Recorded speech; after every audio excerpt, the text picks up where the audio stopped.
Wagwan, y'all. It's Dimz back for the attack. But you already know that. And judging by the title, well, we're gonna talk about how I'm falling out of love with Pokemon. Now, this video isn't gonna be as doom and gloom as my falling out of love with Smash Bros. Because Pokemon actually had a chance for redemption. Smash Bros. Not so much. So most of the redemption will probably come from the community members, but Nintendo's gonna shut that down. And I don't at all have any faith in Nintendo doing a complete 180, adding good netcode, adding this, adding that. Yeah, that's whatever. That ship has sailed. But for Pokemon, there's still a chance because they don't actually have to change much. Well, let me just talk about my opinions and feelings on it right now. But as always, as everyone who makes these type of videos, I must tell you about my history with Pokemon. I, as a young lad, started playing Pokemon around Johto. I was very young, and basically, yeah, I started playing around in Johto, kind of fell out here, got back in at Gen 5, and basically I'm a full grown adult and went back and played all the games, and I love Pokemon. So, yeah, I love Pokemon. But you guys already know that. But here's something you didn't know, or probably want to know. It's probably that more divisive topic is Sword and Shield. I actually liked Sword and Shield. And I was not actually like I wasn't mad when they said there was going to be a dex cut. I was actually fine with not being able to obtain every single Pokemon in Sword and Shield. And why? Because when new Pokemon games drop, I am more excited for the new Pokemon. Obviously, I would like some old Pokemon too, but we got that. It was just enough for me. I was like, hey, new generation, let me see some new Pokemon. Now, I'm not going to say them completely coding out being able to transfer Pokemon was a good thing. I'm not saying that at all. But I'm saying it didn't bother me that we didn't wasn't able to catch every single Pokemon in that game at all. But obviously, yeah, not being able to transfer it sucks, but it didn't bother me way too much. I already knew they was gonna do Pokemon Bank. Didn't know it was gonna be a paid service, different topic, but yeah, I wasn't really big on the national decks and all that other stuff. I didn't care. But it was actually pretty interesting to see that whole thing go down because it seemed like, hey, now people cared about the little things that Pokemon been lacking in. Like number one thing was the graphics, the freaking N64 or whatever they call it, PlayStation 2 trees, the bad trees, and yada yada. Now, obviously, I am not about to say those trees look good. I am not about to say that's the best they could do. I'm not about to say that at all because Pokemon is the number one grossing media franchise in the world. Obviously, those trees were abysmal, but the thing is, they weren't a big negative for me because if let's be real, let's be real. If you only played Pokemon for graphics, you would have stopped playing Pokemon a long time ago. Let's not bring up the graphics now because that's just to me that's just kind of weird. Because if it was about the graphics, you definitely would have stopped playing long ago. And I'm not about to say that the graphics are fine because they can still do better. But it's like I don't play it for the graphics. But at the same time, Game Freak can do better because number one grossing media franchise in the world. They can literally get the graphics. They could push the Switch to the limits if they wanted to. My main issue of falling out of love with Pokemon is actually them. They keep removing so many things.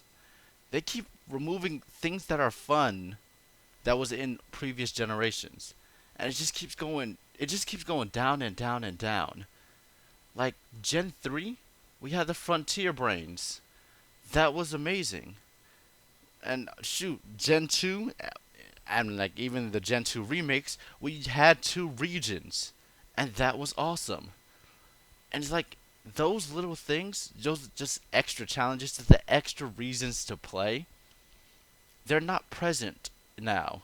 Like they keep removing them. They keep dumbing it down. Like Oris was to me really abysmal because all we really got was the Delta episode, and that was fine, But then they had that stupid sign and they made us think, oh, more was to come, but nothing really came. X and Y had at the end of X and Y we had that Battle Chateau, and they just recycled that over and over, and because it's like it's not even that fun. It was fun at first, but then they just stopped doing cool things. Now recently, in the what was it called, the Tundra, the Frozen Tundra DLC, they brought a raid mode. The raid mode in Sword and Shield, where you can fight the Gigantamax, Dynamax, both of those types of Pokemon. To me, I thought that was pretty fine, but it kind of got old after a while, especially since it was so hard to connect to your friends. I don't know what's wrong with the Switch. And Scott Pilgrim versus the World. I mean, not Scott. The Scott Pilgrim beat 'em up game. It shows that there is and there can be a party system where you can invite your friends. It was just the codes and stuff. Like it, it got it was just really tedious to the point where it just kind of got a little blasé, a little boring, or whatever. Like heck, I even started making like Pokemon specially bred just for those types of battles. But I was like, just going from one battle is not really that fun. In the Frozen Tundra, they made a raid game mode where you're able to go in that cavern and like fight Dynamax Pokemon over and over and like make choices as a team and stuff. And that's the cool stuff I like. The only problem is it came like shoot a whole year later after the game came out. I'm not even sure when it dropped. And that's just that wasn't enough. I'm like I've been left at that point. When I said left, I mean I've been put down the game. I played the Isle of Armor only just to get to the end, and I was like, this was fine. This should have been base game. And then I played Frozen Tundra, and I was like, I know if this raid mode was base game, I would be playing it more. But the thing's like you had to pay for those expansions on top of the $60, and yeah, it's just that's I'm gonna do more with my money. I don't feel like I actually got my, let's see, 60 plus 30.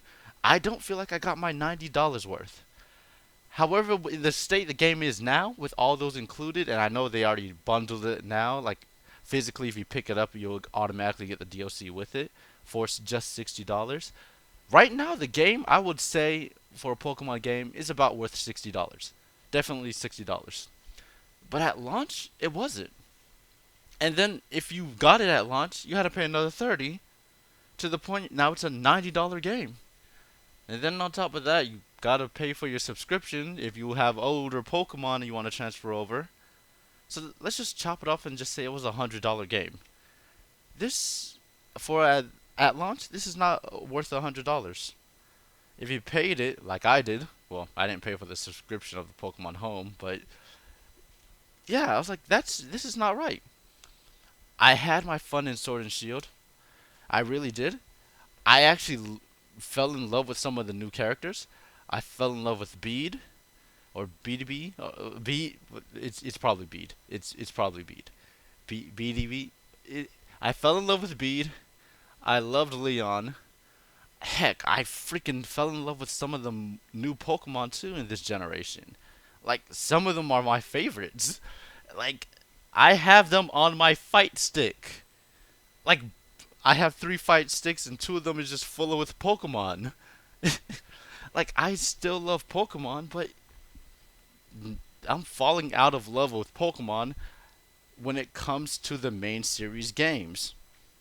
And that's not even a hot take.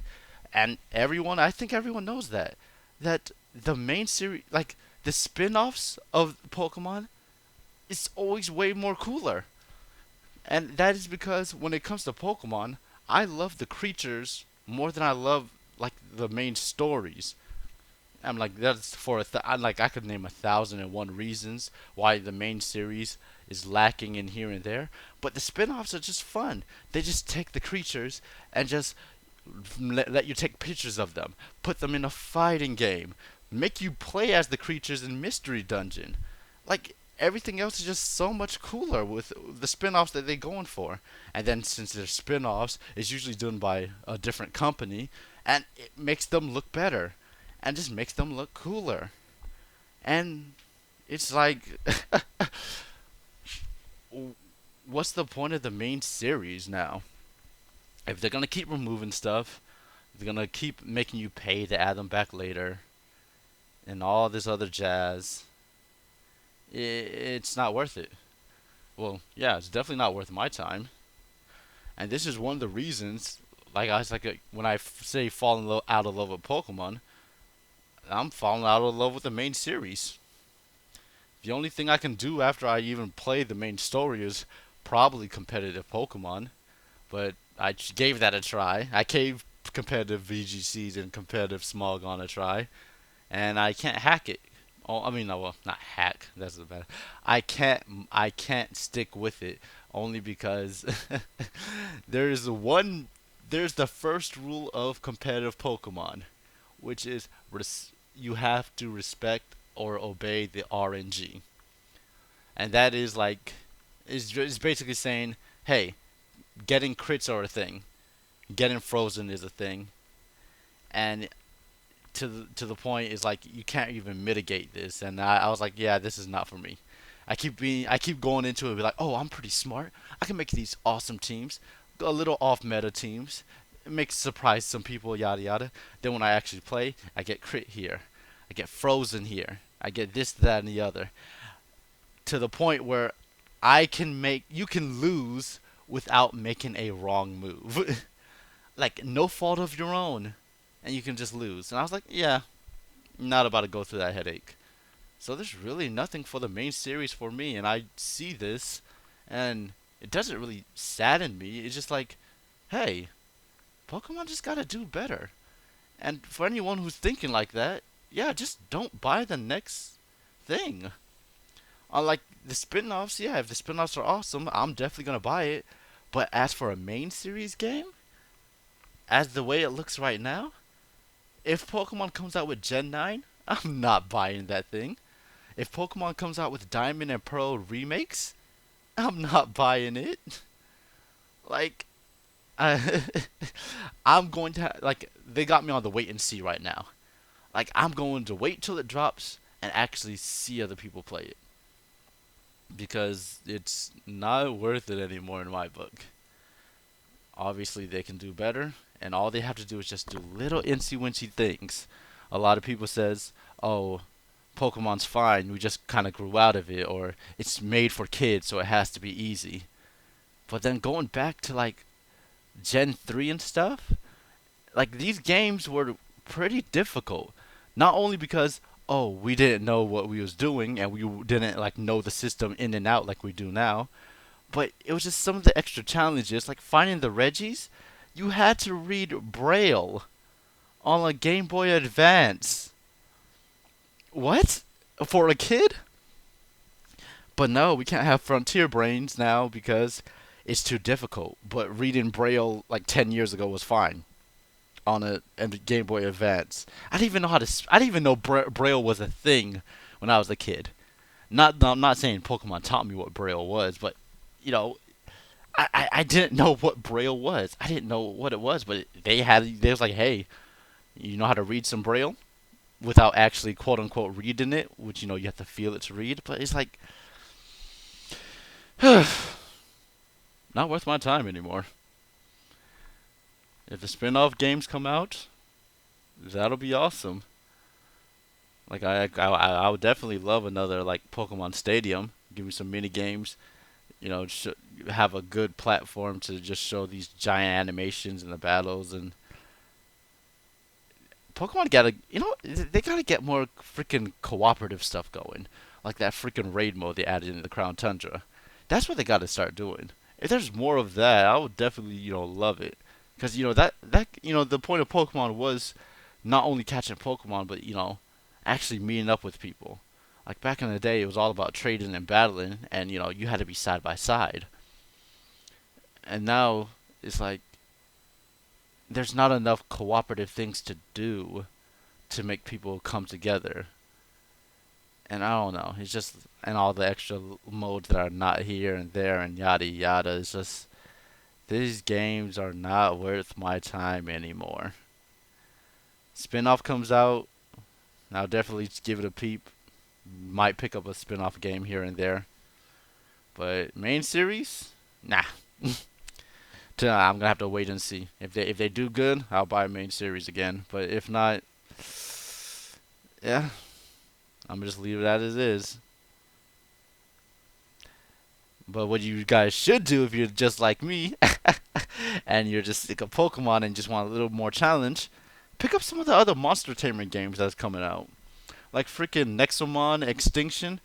I literally spent $15 on that game and I logged and completed that game and it took me over 70 hours. And I had fun every step of the way. And there's just a whole bunch of different Monster Tamers out there. Like freaking check out Gym Leader Ed. He always talks about Monster Tamers on his channel. If you need a recommendation of what Monster Tamer to play, because there's just a lot. Monster Sanctuary, freaking there's a lot. But yeah, I'm gonna definitely go out and play other stuff to satiate my stuff. I'm not about to just keep dropping money on things that I don't like, and neither should you. If it's not satisfying you, don't play it. Games are supposed to be fun and they're supposed to be worth your time. If you ain't worth your time, hey, just stop.